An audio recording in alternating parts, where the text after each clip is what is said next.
Membahas tentang asal-usul dan sejarah Candi Borobudur merupakan sebuah kisah yang panjang. Dilansir dari situs Cagar Budaya Kementerian Pendidikan dan Kebudayaan, Candi Borobudur diyakini didirikan pertama kali pada tahun 750 sampai 842 Masehi oleh pemerintahan dinasti Shailendra. Proses pembangunan Candi Borobudur ini diperkirakan dilakukan secara gotong royong dan tahap demi tahap sebagai bentuk kebaikan ajaran agama Buddha. Sementara itu, menurut situs Balai Konservasi Borobudur, sejarawan J.G. de Kasparis menyatakan bahwa pendiri Candi Borobudur adalah Raja Samaratungga yang memerintah pada periode 782 sampai 812 Masehi di masa dinasti Shailendra. Candi Borobudur ini didirikan untuk memuliakan agama Buddha Mahayana.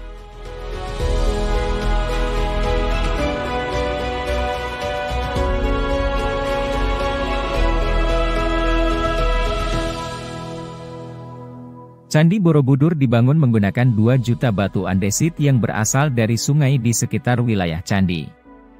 Balai Konservasi Borobudur menyebutkan bahwa susunan bangunan Candi Borobudur terdiri dari 9 teras berundak dan sebuah stupa induk di puncaknya. 9 teras itu terdiri dari 6 teras berdenah persegi dan 3 teras berdenah lingkaran.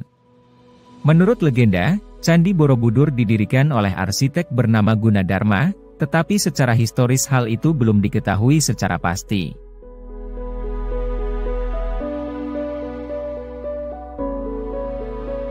Bentuk arsitekturnya yang setengah bola tersusun atas 3 tingkatan, yakni kamadhatu yang dipenuhi relief manusia dipenuhi hawa nafsu, kemudian rupa dhatu yang menggambarkan manusia memerangi hawa nafsunya namun masih terikat dengan unsur duniawi. Sedangkan pada tingkat ketiga, arupa dhatu, tidak lagi dihiasi dengan relief-relief sebagai wujud tidak terikat dengan unsur duniawi. Candi Borobudur, tulis Raharja, juga mengacu pada kosmologi Nusantara yang berorientasi ke gunung dengan pola bangunan punden berundak.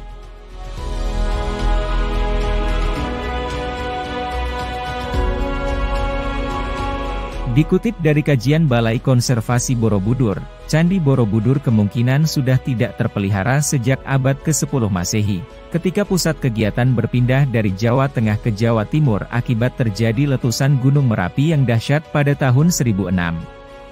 Berbagai literatur menyebut bahwa candi ini baru diketahui kembali keberadaannya oleh Thomas Stamford Raffles pada 1814, yang saat itu menjabat sebagai Gubernur Jenderal di Jawa, pada masa kependudukan Inggris.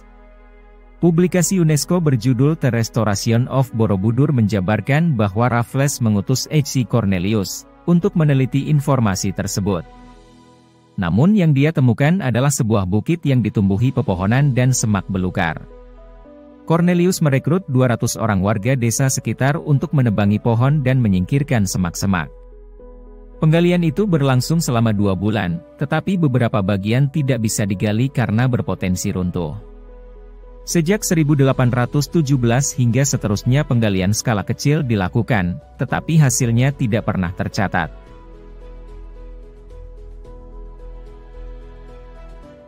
Bukan Raffles yang menemukan kembali Candi Borobudur. Akan tetapi, sejarawan Peter Carey memiliki pandangan berbeda terkait siapa yang pertama kali menemukan kembali Candi Borobudur setelah berabad-abad monumen suci umat Buddha itu tidak diketahui keberadaannya. Menurut Carey, keberadaan Candi Borobudur telah diketahui oleh VOC pada abad ke-17 melalui seorang insinyur militer VOC asal Prusia bernama Karl Friedrich Reimer. Pada penghujung tahun 1780, Reimer ditugaskan untuk mensurvei seluruh benteng VOC di Nusantara dan menemukan bahwa ada candi di lokasi Borobudur berada. Temuan itu dia tampilkan pada peta yang dibuatnya. Pada saat itu Borobudur diselimuti oleh tumbuhan, pohon, penuh dengan abu vulkanik dari erupsi Merapi. Menurut Carey, penemuan Raffles sendiri berlandaskan pada temuan VOC yang lebih dulu.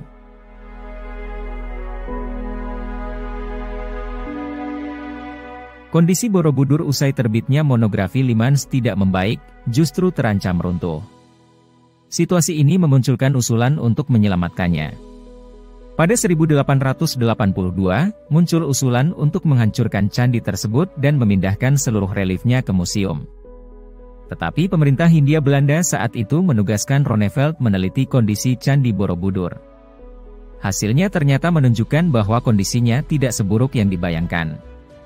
Setelah itu, Ketua Masyarakat Arkeologi di Yogyakarta, J.W. Zerman, menemukan bagian kaki candi dengan ukiran relief. Temuan itu memicu munculnya kesadaran bahwa diperlukan langkah nyata untuk melindungi Candi Borobudur. Pemerintah kemudian membentuk komite khusus untuk menyusun rencana perlindungan fisik Candi Borobudur pada 1900. Kemudian pada 1905, pemerintah Belanda menyetujui proposal komite untuk mengalokasikan anggaran sebesar 48.800 gulden dan menunjuk Theodor van Erpe untuk menjalankan proyek restorasi itu. Van Erpe memulai pekerjaannya pada Agustus 1907. Dia memulai dengan mengumpulkan batu-batu yang terpisah sebanyak mungkin, menggali di sekitar candi, hingga menemukan banyak ornamen. Restorasi yang lebih besar pun dirasa diperlukan. Pada 1908, pemerintah Belanda menyetujui anggaran tambahan sebesar 34.600 gulden. Pemugarannya meliputi pembenahan stupa induk dan stupa teras, pembenahan dinding-dinding lorong dan panggar langkan atau rupa datu, serta pembenahan selasar dan rampung pada 1911. Namun pemugaran pertama oleh Van Erpe hanya membenahi dan meratakan lantai, belum menyentuh kemiringan dinding yang semakin lama membahayakan. Dikutip dari hasil kajian Balai Konservasi Borobudur, kemiringan terjadi karena tanah dasarnya tidak stabil karena terlalu banyak infiltrasi air yang masuk. Pemugaran kedua akhirnya dilakukan oleh pemerintah Indonesia dan UNESCO pada 1973 hingga 1983. Pada saat itu dilakukan pembongkaran total batu-batu pada bagian rupa datu sekaligus memasang struktur penguat sebagai dasar dinding lorong.